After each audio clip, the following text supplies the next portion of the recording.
अपने किए की सजा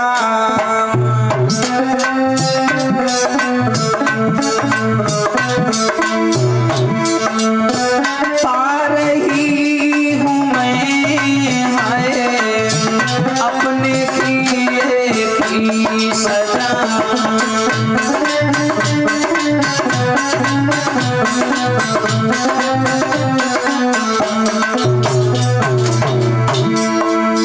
जैसे ही उसको पता चला कि हमारे पति अपनी दासी से भी रिश्ता बनाए बैठे हैं चोरी चोरी, तो इसने अपने पिताजी को बताया कि पिताजी, तुमने हमारे ससुर से, हमारे पति से कहा था कि दासी से बात भी मत करना।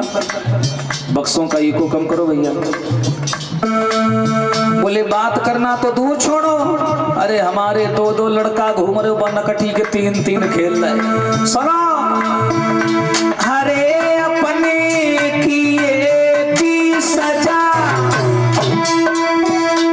हरे पा रही हूँ मैं, मेरा पति है बेवफा, मेरा पति है बेवफा, पाकर पछता रही हूँ मैं अपने की सजा।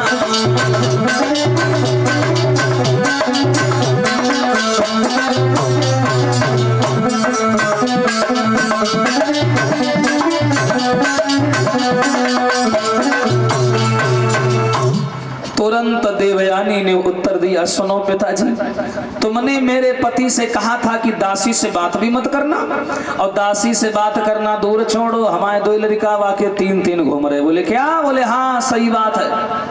तुरंत शुक्राचार्य जी क्रोध में आ गए, और जैसे ही क्रोध में आए भैया उठाया कमंडल। पहले श्राप दिए जाते थे, गोली वोली तो थी नहीं, ना बंदूक चलती थी, श्राप देते थे लोग कि होश में हो जाओ नहीं तो श्राप दे देंगे। और आज अगर कौन तो कह दो कि श्राप दे देंगे तो कहो कहाँ लगे, रुको गिलास ले जाओ तब दे। हाँ, अब तो श्राप की महिमा ही खत्म हो गई, वही है। तो शुक्राचार्य जी माताओं वहां से चले, और चलने के बाद में अपने दामाद जी के सामने आए और कहा कि सुनिए दामाद जी, हमने सुना है तुमने हमारी बेटी के साथ में गलत किया। बोले क्या किया हमने? मैंने तुम्हें 20 बार मना किया था कि हमारी बेटी से प्रेम करना और दासी से बात भी मत करना, और तुम नहीं माने।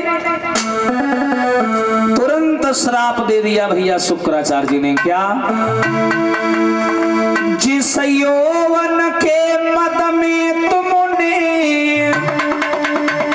और मेरे वादे को तोड़ा है,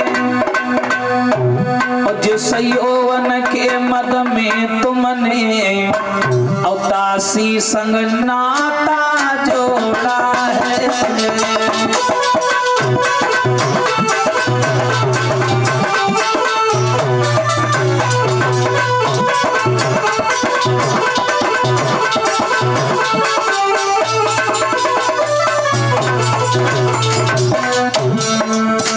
जवाब दिया है, सुनिए आती, जिस यौवन के मद में तुमने मेरे वादे को तोड़ा है, और जिस यौवन के मद में तुमने दासी से नाता जोड़ा है, हम देते श्राप तुम्हें राजन, और तुम्हें तेरा ही मद खा जाए।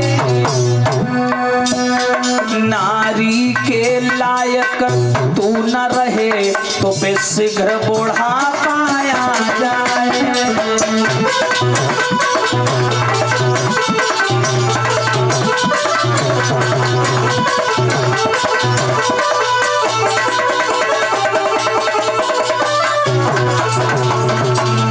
श्राप दे दिया, जाओ राजन, जिस यौवन के मद में तुमने हमारे वादे को तोड़ करके दासी से नाता जोड़ा है, हम तुम्हें श्राप दे रहे हैं ययाति कि तुम 80-90 साल के वृद्ध बूढ़े बन जाओ।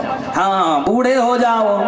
और जैसे ही माताओं श्राप दिया तो ययाति बूढ़ा बन करके बैठ गए। हाँ, निकल गया जितना भी उत्साह भरा था इनके दिल में, ये करेंगे वो करेंगे, एकदम से सब सत्यानाश ही कर दिया श्राप देके। शुक्राचार्य जी चले गए।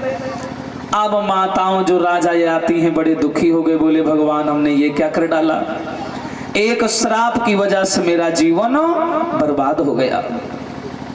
कम हो गया इको, हल्का और एकदम कम ना कर, हल्का बढ़ाओ हल्का। जवाब दिया सुनो, मैंने जीवन में बहुत सारे गंदे गंदे कार्य किए, आज मेरे तन पर बुढ़ापा आ गया है, और जब बुढ़ापा आता है तो कुछ समझ नहीं आता, आंखों से दिखाई देना बंद हो जाता है, हवा पास हो जाती है, कुछ सुनाई नहीं देता है, शरीर साथ नहीं देता, मन कमजोर हो जाता है, आत्मविश्वास कमजोर हो जाता है, तब अंत में लगता है कि जीवन बेकार है। इसीलिए कहते हैं परमात्मा मनुष्य को बनने और बिगड़ने का एक अवसर देता है, वो है जवानी। इस जवानी में जिसने अपने आप को रोक लिया, थाम लिया, उसके जीवन में कभी दुख नहीं आ सकता। लेकिन इसी जवानी में जो सड़कों पर चप्पलें चटकाते रहे और गली में सीटियां बजाते रहे, तो याद रखना जब मौका निकल जाएगा तब रोए आंसू नहीं आएंगे। हाँ? क्यों भैया? अरे तो पे सदा न रहे जवानी, और काहे ऐठे मरे जान। हाँ, तो पे सदा न रहे जवानी, काहे ऐठे मरे जान।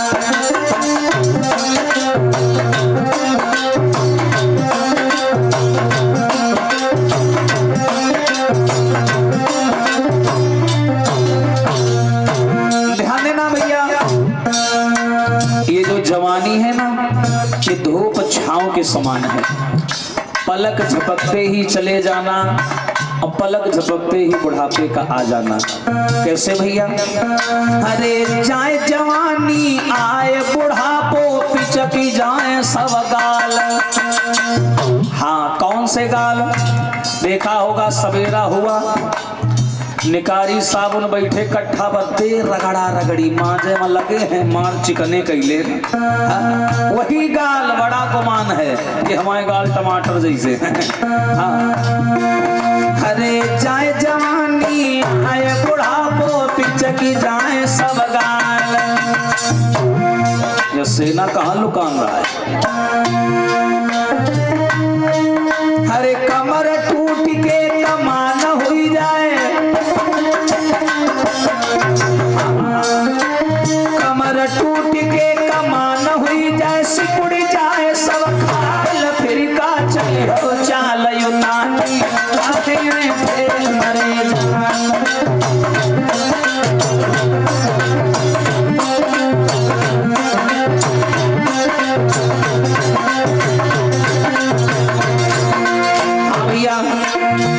अरे तो पे सदा न रहे जवान,